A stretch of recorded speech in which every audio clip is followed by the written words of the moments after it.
Get ready for negative ball knowledge. Every year, football YouTubers across the world get together to prove exactly why Sky Sports never actually called us back. Do I get a job? Do I get a job? Do I get a job? Do I? I don't think so. Every YouTuber and their own great uncle from the left-hand side of the family tree predict how the Premier League is going to play out. Who's going to be top, who's going to be mid, and how far Southampton are going to finish behind everybody else. Now last year I actually had some pedigree, okay? When Simon or Miniminter ranked every football YouTuber and how close they'd got to the overall table at the end of the season, I came on top. Pause. Big whoa. This year though, I'm not gonna be. I'm just gonna spoil that one right now. This is arguably one of the most unpredictable Premier League seasons that's ever happened. Big clubs falling apart, almost relegated teams getting into Europe. This is gonna be bad. But how bad could it possibly be? We're gonna react to my Premier League predictions for the 24-25 season. If we can get this video to 7,000 likes, that'd be massively appreciated. Like the video, I will put your team top for the next season. I can easily be bribed. And of course, make sure to subscribe. We're aiming for 750,000 subscribers right now. And at that point, I'll be testing out my knee. Without any further ado, though, let's get into this. I feel like I know who I predicted to finish bottom. Or I feel like I know who I should have predicted to finish bottom. We're going to find out, though. And my team in 20th is the same again. We've got Southampton. Okay, yeah, there we go. We're good, ladies and gentlemen. We start off with a bang. Now we don't need to watch the rest of the video. To be honest, in the thumbnail, I predicted Liverpool to finish top. Actually, I've predicted first right and bottom, which means that everything in the middle kind of has to be by default right as well. Yeah, Southampton in 20th, they deserve it for that sponsor alone. Puma kit, sponsors terrible, players are awful. I'll be so real, I barely even know who that is as the player. That's the levels that we're talking about here. Southampton were so astronomically bad. Did I predict how many points they'd get? Because I didn't expect them to be quite as bad as they actually are. Brett and Diaz looked sick when he came in for Sheffield United in the second half of last season. Yeah, he did nothing. He did nothing, bro. I don't think they're going to be terrible. I think they'll give a decent account of themselves, probably better than Sheffield United did for sure last season. Yeah, no, it can't really get much worse. It can. Yeah, no, I was wrong. I was really wrong. We actually almost got the worst team in Premier League history wrong. It is weird though, because their signings weren't that horrible if you play Football Manager, which I do, yeah. And I was sat there kind of looking at the signings that they made, being like, okay, they're still arse, but they're not gonna like be struggling to win more than 2 games in a season. Like, they'll still have a little bit about them. They'll definitely finish bottom, but Jesus Christ, they were bad. They were worse than Sheffield United, which is actually borderline impressive, given that Sheffield United team got absolutely battered every weekend. And 19th, just above them, a team that came up with them, Leicester City. So yeah, Leicester I predicted to finish 19th. Now I did get that wrong marginally, but literally by what, 3 points? Leicester actually put a decent run together, ironically, in the final 5 games of the season. 2 wins in their final 5 to lift them above Ipswich Town in the end. So they're probably going to get a points deduction this season. Yeah, true. There was a lot of PSR stuff floating around them at the start of the season. Obviously, there's been a lot of stuff that's gone on at Leicester this campaign, really, as to why they've been as bad as they are. The points deduction stuff was actually quite a big issue. A lot of people were very much adamant, basically, that they were going to get points deductions. And when all 3 of the teams that came up looked pretty bad, like a 6-point deduction that a lot of other teams have had for PSR breaches, would have put them below Ipswich. So I'm not massively fussed about this one. Maresca left. They lost a couple of good players. And if Patson Daka is their main striker for next season, they're scoring 4 goals maximum across the whole campaign. Yeah, big facts. I did predict that. I did predict their lack of goal scoring threat. I mean, when Jamie Vardy, aged 52, with like a can of Red Stripe and an energy drink from Londis that cost him 35p, is the guy that's supposed to still be scoring goals for them, it's obviously going to end badly. They just didn't have enough firepower. There's actually individual players in Leicester's team that are good enough to play for a Premier League club, but Jesus Christ, the goal scoring was nowhere. And Ruud van Nistelrooy came in and just did not get these lot playing at all. Ipswich, I'm going to put 18th. Yeah, so Ipswich, unsurprisingly, 18th as well to wrap up the relegation spots. Yeah, I mean, it was probably the most predictable thing of all time, wasn't it, really? And I still managed to get it wrong. As Ipswich and Leicester the wrong way round, but I think overall there, I'm not even going to give myself that much credit. This was, again, very, very easy to see coming. Maybe pause again on that one, actually, as well. 17th place. This is where things are going to get really juicy, okay? Because obviously obviously 17th place in real life were Tottenham. Yeah, I'm gonna go out on a limb here, and not a limb of a Tottenham player, because they've all been getting broken this season. I'm gonna say that not a single person on YouTube predicted Tottenham to finish 17th. If someone has actual evidence that that happened, then feel free to prove me wrong. But I'm gonna say that nobody predicted. I want to know who I predicted 17th, because I can't remember. A surprising one for people, actually, given how My trim was dead in this video as well, wasn't it? If we're actually going to be 100% honest, what the hell was going on that day? And look, don't get it twisted, it's not that much better now, but it was bad that day. Oh my god, it's taken me this long into the video to realize that I'm literally wearing the same shirt now that I was in this video. That's a very unperceptive man right there. That's happening. I didn't even mean to do that. I've fully done that by accident, and now I look like I don't ever change my clothes. And I don't. I've worn these exact clothes for the last 9 months. You know what? It's actually worth knowing as well, yeah. When did I actually record this video? This video went out on the 20th of August. So a little bit closer to the start of a season than I've done in recent times, because there's also been times where I've predicted it like all the way in July, but obviously transfers haven't happened, or all the transfers haven't happened by that point. So I don't really have a reason for being stupidly wrong. Yeah, I might stink, honestly. I'm not gonna lie. 17th place, this might be a surprising one for people, actually, given how impressed I actually was with them last season, and that's Everton. So I went with Everton 17th, and in fairness, I'm not a million miles away from that bit. No, I'm 10 points away. That is quite far. They just didn't have a very good transfer window. I explained it in this video about their central midfield options and the lack of, or it felt like there was a massive lack of. I think they did make a couple of signings after I made this video as well, which probably helped them. But yeah, I mean, they finished 13th. I was 4 spots off. It's not that crazy. But Everton were definitely a step up this season compared to last season. David Moyes came in, done a really good job. They were in the last 3 games of the season as well, which did really propel them away fully from that battle for sort of 16th, 15th, and 17th. Because before that, they were still in the realms of that area. But as I said, 9 points from 9 compared to, what, 0 points from 9 for Tottenham. That's a 1-point gap to 17th, becoming a 10-point gap. So if the season had ended early... If your aunt had balls, she'd be your uncle. But she doesn't, so she's not. At the same time, I do have faith in Sean Dyche. I thought he performed over the odds, for him to be like 14 points clear of relegation last season. I shouldn't have had any faith in Sean Dyche. That guy was out of there sooner than you could identify a green brick wall. But yeah, as I said, David Moyes did a really, really good job with Everton to lift them kind of above that. I mean, it wasn't a relegation battle because the promoted teams were so bad, but to lift them away from it looking like they were even in that conversation if you were to just look back on the history books. I have put Fulham in 16th. Oh, Jesus Christ. Okay, see, now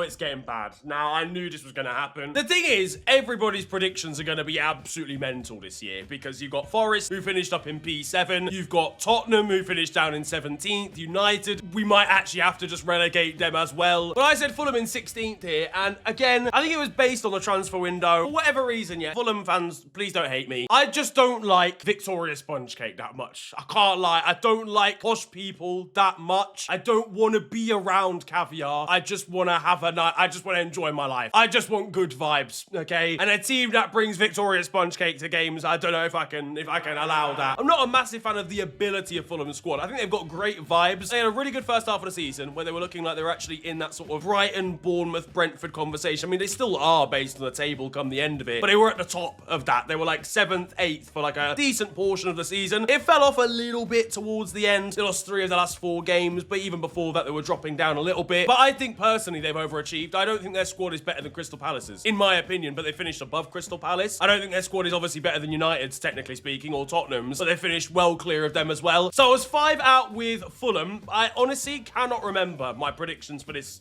season, really. So this is going to be a complete surprise, like I said. But 15th, I've gone Brett, for fuck's sake, guys. I'm just going to be 5 out for every single team, aren't I? That seems harsh. It was because of Ivan Toney leaving, probably, wasn't it? I guess it was that, yeah, because Ivan Toney obviously went to Saudi Arabia at the start of the season. They replaced him, and then his replacement got injured. Like, he did his ACL after like 1 game. But one thing I didn't foresee was the massive step up of Brian Mbeumo and also Yohan Wissa. I love both of them as players, and I did like them anyway before the season started. I always maintained that Yohan Wissa was one of the most underrated players in the whole league going into this campaign. I think I talk about it in this video. But the seasons that those two have had have been astronomical. Like, put them in the shop window, maybe get a move, but just generally speaking, cement them as like future Barclays men players. They have been so good this season. I've been really impressed with Brentford. They obviously finished on 56 points. Joint level actually with Bournemouth, who finished in 9th, but above them based on goal difference. There was a conversation for Brentford getting into Europe based on all the craziness that's been going on with European spots. Unfortunately, I think they have obviously missed out now. with Palace winning the FA Cup and with Tottenham obviously winning the Europa League as well. But yeah, man, it's pretty crazy. I think they've had a very, very solid season. Thomas Frank, underrated Premier League manager, and I did not give them the credit that they deserved. 14th place, I've gone for Nottingham Forest. 14th for Nottingham Forest is actually better than I thought I was going to do for this. I'm not going to lie. They had a great window. I liked Forest's squad anyway. I love that the label here is just Nottingham, by the way. I didn't edit this video. I don't even think my current editor edited this video. This could be really awkward if he did.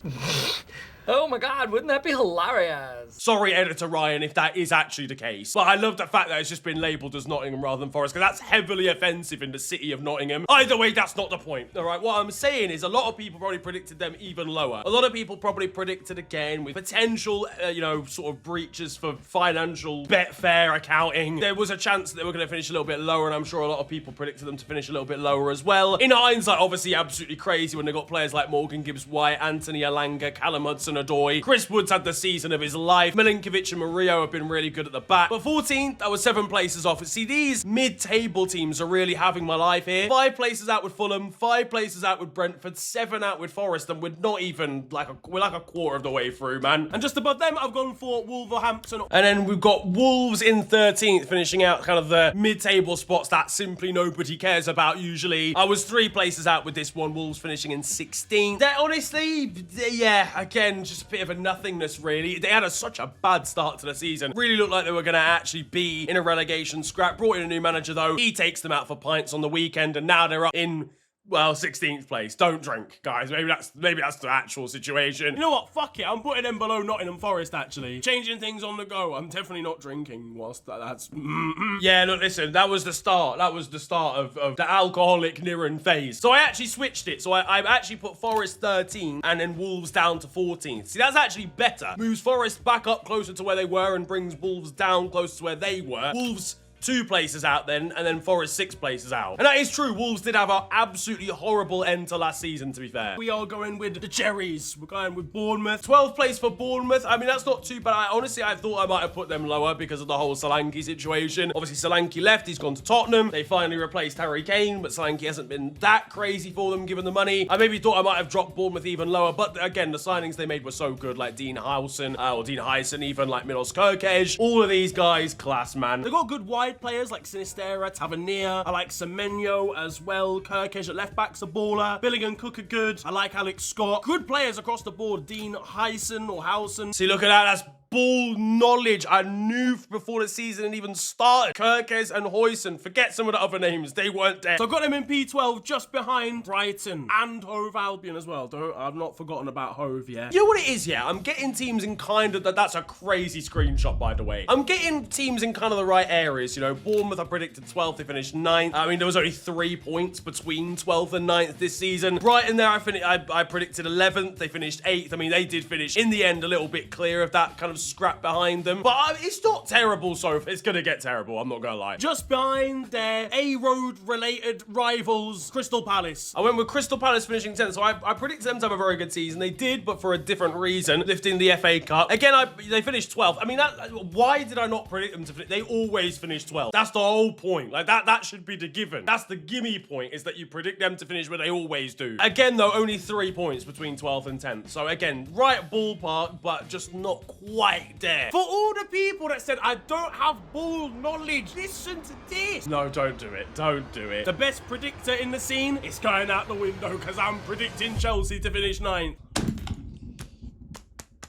Well, Niran, why? Yeah, this one's wrong. This one's big wrong. Big. I prefer not to speak. Obviously, Chelsea coming off the back of 2 pretty horrible seasons where they were finishing around this area. I think I actually predict them to improve even with a 9th place, but I don't know. Like, again, it's really easy with hindsight to be like, oh, well, obviously they look better now, but they are, and a lot of their players have like actually brought some level of ability this season, kind of in like more of a collective way, and I wouldn't say there's been that many criminally standout improvers in the team. I think just everyone's levels have improved, and even then they've kind of looked bad come the end of the season, really, under Enzo Maresca. I'm not even gonna lie. The instability going into this campaign did make it feel like they were gonna have another one of those seasons, but in fairness to Chelsea, they have pulled out a bag. Moises Caicedo might be one of the best, well, I think he's the second best DM in the whole league, but this is harsh. Yeah, they obviously finished 4th on 69 points after a massive Champions League battle. The 9th is crazy. That is criminal. It's like a squad and ultimate team, but with negative chemistry. That's what's going on here at the moment. It did kind of feel like that again, though, at the start of the season. They had definitely got it together somewhat in comparison to Todd Bowley and Clear Lake, or whatever they're called. Blue,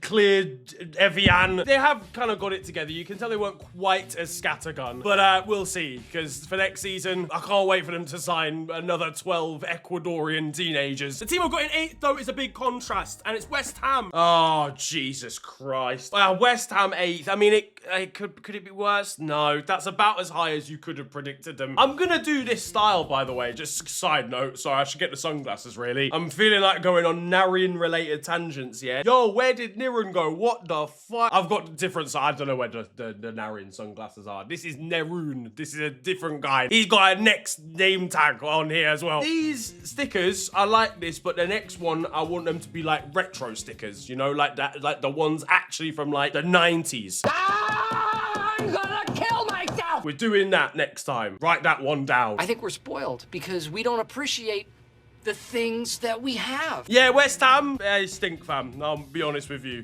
Really badly. Well, it could have been worse. They finished 14th. You know when there's like a friendship group in set 8 in school, and it's the one that they're all bottom set PE, and they're a likable bunch, yeah, but it's all just like bare aggression. I'm sorry, this is a crazy way to start off this comparison, but sometimes there's like inter-team scraps amongst that friendship group, and at lunchtime you'll go out and they're all fighting. There's a commotion, and it's because they're fighting each other. They're not even scrapping different people this time. They've actually had a fight amongst themselves. West Ham, United, Wolves, and Tottenham are that friendship group, and West Ham won the fight. That is what's happened here. That's the long and short of it. That's what I was trying to say. Yeah, they've been bad. I've got Lucas Paqueta here on the screen, and he's been underwhelming, mostly because of that sponsor right there on the front of his shirt. I think people like Kudus have been disappointing in comparison to what you would expect from them. Defensively, they've been weird. Once again, the striker curse has hit them with Fulkrug. But yeah, I've got this wrong by 6 places. This, again, the kind of 8th to 17th region has really killed me off here. I'm pretending as if it's going to get any better. I'm probably going to put Tottenham in 7th, and I'm going to have to realise I was 10 places out. It's the in thing to say they've had a good transfer window, but they just have Max Kilman, solid enough centre-back. I think him, alongside also Jean-Claire Todibo, who's coming from France. That's a really good centre-back partnership alongside Aguerd. You've got Aaron Wan-Bissaka, who's a great, solid defensive right-back option for a team like West Ham. And then, creme de la creme, yeah, Nicholas Fulkrug. I was doing all right until then. You know what it is, though, yeah? Let's not be dickheads. They actually did, on paper, actually did have a good, like, summer transfer window. Fulkrug, who had just played in a Champions League final for Borussia Dortmund, having been, like, actually a pretty important part of that team, going West Ham is crazy. Obviously, when you think about the finances of it and all that jazz, it's terrible. They spent, like, 40 million euros on, like, a 31-year-old striker. That's just dumb behaviour. But the West Ham fans don't have to pay that money, so it's absolutely fine. That's purely from a business perspective. But that should have worked, and he has been unfit. He has been injured. He definitely seems like he's passionate. He did his press conference, didn't he? His interview after a game recently where he was talking about the fact they were just not good enough. He seems like he's a good motivator. Now it seems like he's clashed with Graham Potter. So I don't know what's going on there necessarily. That feels like it should have worked. I think West Ham just need to go for an unknown striker now. Like, actually really delve into their tactics, of which Graham Potter doesn't have that many, and really decide a profile of a striker that works rather than just go and get someone who sounds good on paper. I think that's what they do sometimes. Todibo and Kilman probably haven't been as good as they should have been, but like I said, there's Somerville, absolute baller. Aaron Wan-Bissaka's been amazing for them this season as well, so they should have been better. I'm not gonna lie to you. If he doesn't do well at West Ham, then no striker's ever gonna do well. You know, it's a massive upgrade on Antonio. Yeah, no striker's ever gonna do well at this football club. And speaking of which, at the bottom of the top 7, we have got Aston Villa. Okay, I'll put Villa in P7. They finished 6th. If Nottingham Forest had even been remotely competent in the run-in, I actually would have got this one correct. I think that's, yeah, I don't think that's particularly flashy. I'm not massively impressed by the fact that I got that one right, but at least least it's something. Do you know what I mean? Beggars can't be choosers. I finally got something in this video. Yeah, Villa were always going to finish around here. I feel like the quality of the squad is good. They obviously lost John Duran halfway through the season, which was a bit of a shame, but the squad is roughly around about here anyway. They had a good season, obviously, in terms of their Champions League run as well, and yeah, I think overall, I don't know, what do Aston Villa fans think of their season? I guess they're just probably still gassed at the fact that things like this are happening to them again, after like where they've been, you know, 5 years ago, for example. Because I don't really have anything to report, actually. The more I'm thinking about this, I don't really have anything to say about this prediction. I thought this was going to happen. It did happen. So it's kind of just like, get me. No, but genuinely, I think Aston Villa can be proud of the season they've had again. I wonder really what do they need moving forward? And obviously, Emi Martinez is leaving. I don't know where that came from, by the way. He like did a goodbye. He was crying out on the pitch like it was common knowledge that he was leaving. Everyone was just looking around like, what the fuck, bro? We have you written down for next season, fam. You're on the register already. You can't just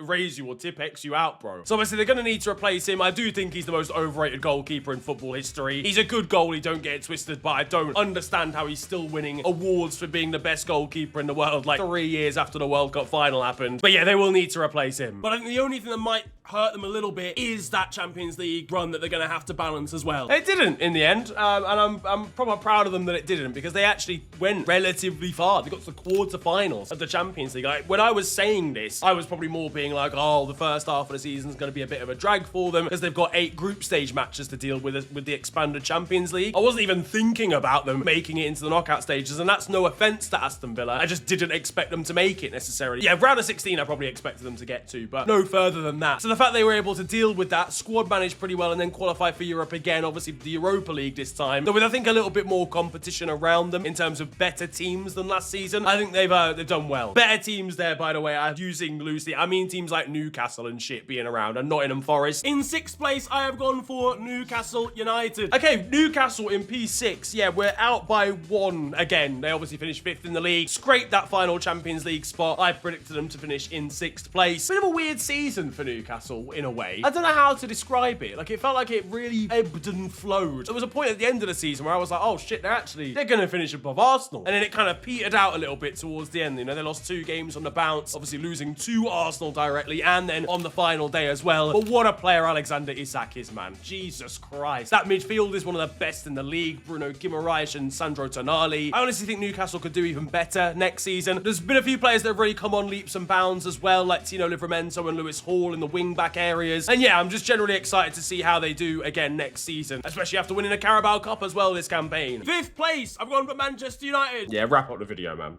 Wrap up the video. It's over. I'm gonna get a stiff drink. I predicted Manchester United to finish 5th, which is, yeah, no, it's terrible. 5th is high. 5th is high. I honestly, I can wholeheartedly tell you, I have to apologize to the Northeast community. I don't know why I put Man United above Newcastle. There's actually no logic there. Like, I know that they signed like people like De Ligt and Lenny Yoro at the start of the season who just feel like they should have been better. Well, no, Lenny Yoro is going to be sick in the future, but Matthijs De Ligt, I actually don't know how United weren't better defensively with Matthijs De Ligt in that defense. It makes no sense. They had a lot of injuries defensively as well, but like Lisandro Martinez has been out for the whole fucking last 3 months, which I think has definitely contributed to how badly they've fallen off even further as well. Ruben Amorim coming in, the system doesn't fit the players that are currently there. Rasmus Højlund's become the worst striker that's ever existed in human history. But 5th place is actually so mad. Why did I do that? 10 places out. Oh my god. Guys, we haven't even done Tottenham yet. Tottenham are higher than this. Oh my god. No, Højlund is going to make the start of the season a little bit tougher. No, Højlund was actually a bonus. That was actually a positive thing. That actually improved their start to the season. I can't even remember United's start to the season, actually. Do you know how bad that is? No, yeah, they were under Erik ten Hag. They beat Fulham on the first day. They won like 1-0 or something, and then it was all downhill from there. Casemiro, the football's already left him. Yeah, look, hindsight is a funny thing, man, but I'm not sure how I managed to predict these guys to finish in P5, because truth be told, they were nowhere even near comprehending or smelling it. It might come to you as a bit of a surprise, actually, I'm putting 4th. It's Tottenham Hotspur. Yeah, you know what? Sometimes you just gotta throw, like, logic to the wind. Yeah, and I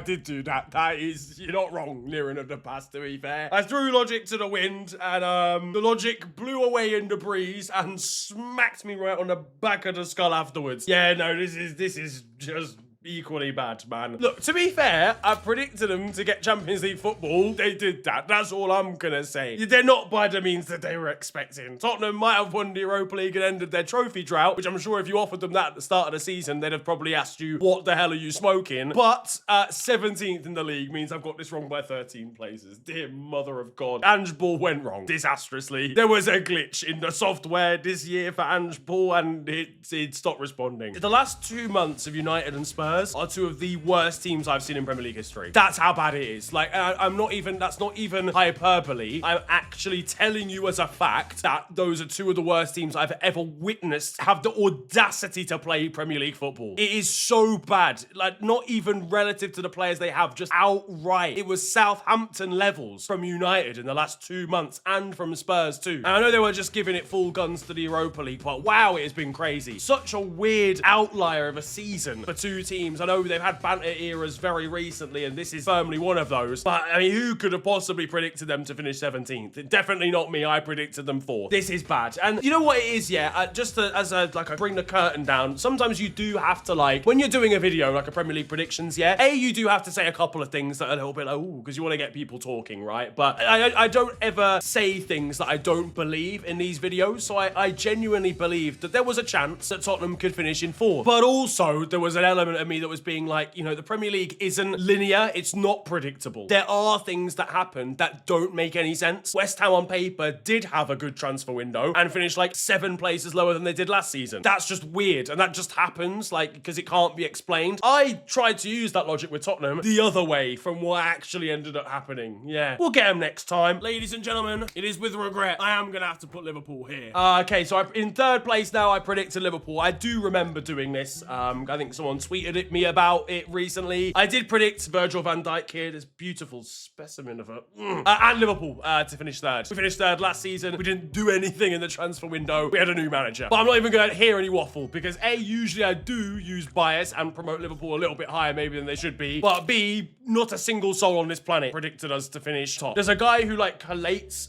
how well everyone's predicting the Premier League week on Twitter. And that list I saw, not a single person predicted Liverpool to finish top. It was either Arsenal or Man City and no one else. So I know that us winning the league this season was like so left field and out of everyone's peripheral vision. And it doesn't make sense. You know, Arne Slot, new manager, Jurgen Klopp only provided us with 1 league title in the 7 years he was there. And he's arguably one of our most influential managers of all time. How was some Don from Feyenoord just going to come in and win the league? But that's exactly what he did with the same players. And now we're signing guys left, right and centre, lads. It's over for everyone. If we get Florian Wirtz, you're done. And lads, I'm gonna be so unbelievably real. They're gonna miss out again. Guys, I wanted to. I really did. And in 2nd place, it's not gonna surprise you, I predicted Arsenal. Kind of like Crystal Palace, they always finish here. So it was kind of an easy... Yeah, I mean, obviously, you know, I've got the team that they finished behind wrong. But yeah, Arsenal to finish 2nd place. As I said just then, I did want to predict them to finish top if we weren't going to be in a title race, obviously, because I wasn't expecting us to be in the title race realistically. And it's crazy because, like, on the balance of play, they probably did show enough to look as if they could win the league. The last few months I've been talking about Arsenal and Arteta and how this season's been a missed opportunity. But that's only been because of the context that Manchester City, who, spoiler alert, I predicted to finish top, were absolutely nowhere. I was predicting City to look pretty much their usual devastating selves, which in hindsight was probably foolish as well because Kevin De Bruyne has fallen off, Kyle Walker had fallen off, Gundogan not the same player. So this wasn't... Bernardo Silva hasn't even probably been as good as well. There's been quite a few players that have dropped off for City this season. Even younger players as well, like Phil Foden. Some of that's a little bit hindsight, but some of it is predictable, like a Gundogan, like a Kevin De Bruyne. But I was expecting Man City to be exactly the same. And with that, I was expecting them to win the league. So I got Arsenal correct. I got Man City wrong by 2 spots. So towards the top, like top 3, pretty obviously kind of interchangeable, but I did okay there. It's everything else that I completely fucked up, lads. No, I'm going to be 100% honest. So overall, I'm bad at this,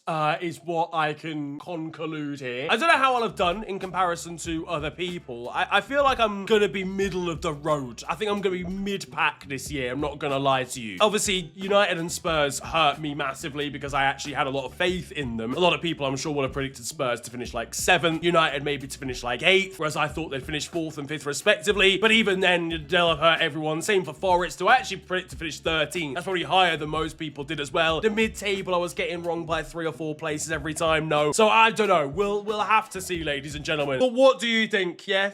Do I successfully no ball? Guys, please. My whole life livelihood and happiness depends on this. If I don't have ball, I have nothing. Let me know down in the comment section below and let me know how your predictions went. Who did you predict to finish top? Actually, where did you predict Tottenham to finish? That's what I want to know, actually. I need some solace out of this video somehow. If you did enjoy, though, feel free to slap a like on it and, of course, subscribe if you are new to the channel. You can also follow me on social media. It is at officialfng on Twitter and on Insta. It's been a pleasure ranting at you guys today. Have a wonderful day. Enjoy yourselves. And goodbye. Your aunt had balls, she'd be your uncle, but she doesn't, so she's not.